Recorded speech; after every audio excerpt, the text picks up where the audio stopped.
Welcome back, YouTube, to another episode of 10 with Travis, where we take just 10 minutes a day to dive deep into the Word so you can be more equipped today than you were yesterday. On today's episode, we're going to be going through chapter 14 of 1 Corinthians. If you watched yesterday's episode, you did probably see that there was a little bit of abnormal quality between the visual and the audio, so we apologize for that, but we hope you were able to take some key takeaways from that episode. What we talked about in that episode was a lot about love. So the one thing I wanted to mention about chapter 13 is that Paul wasn't saying that some of these other things, such as spiritual gifts or faith and hope, were unimportant and we didn't need them. He was just basically saying that of all those things, love is the greatest, and it explains some reasons why love is the greatest. So make sure you still also want to desire those other things and you have those other things in and around your life. So moving on to chapter 14, Paul begins discussing prophecy and speaking in tongues. Verses 1 through 5 read, "Pursue love and desire spiritual gifts, but especially that you may prophesy. For he who speaks in a tongue does not speak to men, but to God, for no one understands him. However, in the Spirit he speaks mysteries. But he who prophesies speaks edification and exhortation and comfort to men. He who speaks in a tongue edifies himself, but he who prophesies edifies the church. I wish you all spoke with tongues, but even more that you prophesied. For he who prophesies is greater than he who speaks with tongues, unless indeed he interprets, that the church may receive edification." So from these verses we can see there's a clear distinction between prophesying and speaking in tongues. So speaking in tongues is us speaking to God, but prophecy is God speaking to us or through us. So tongues is used to edify ourselves, but as it said, prophecy is used to edify others and edify the church. Therefore, tongues is something that should be done in private, like Paul said, unless there's an interpreter, whereas prophecy is something that needs to be done in the public.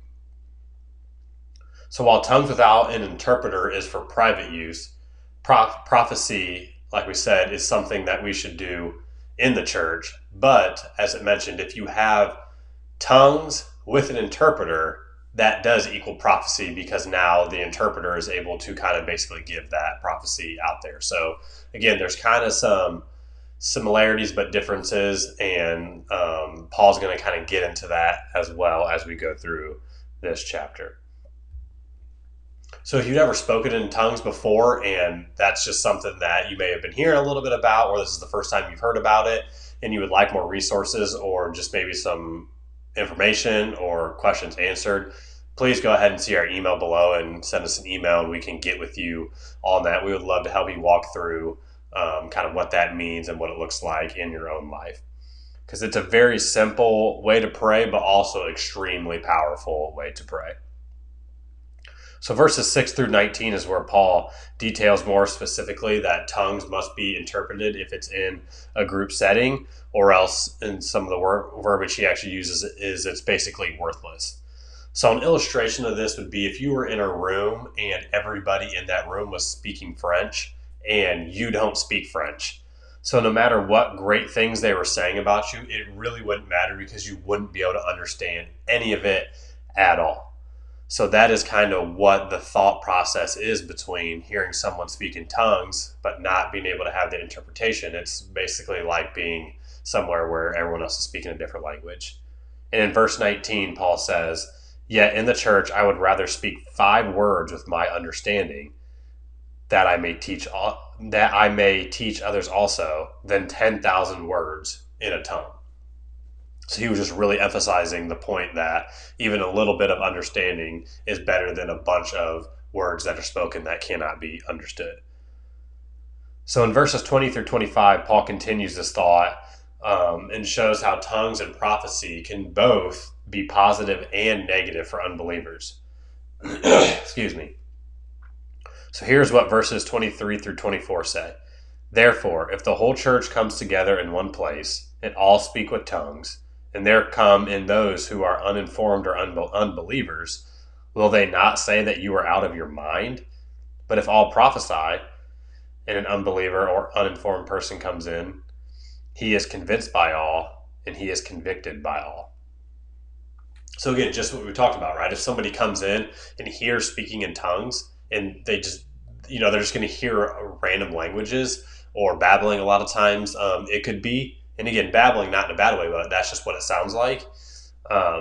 That person is going to honestly have no idea what's going on and think that it's a bunch of crazy church people. And that's kind of what Paul's addressing right here.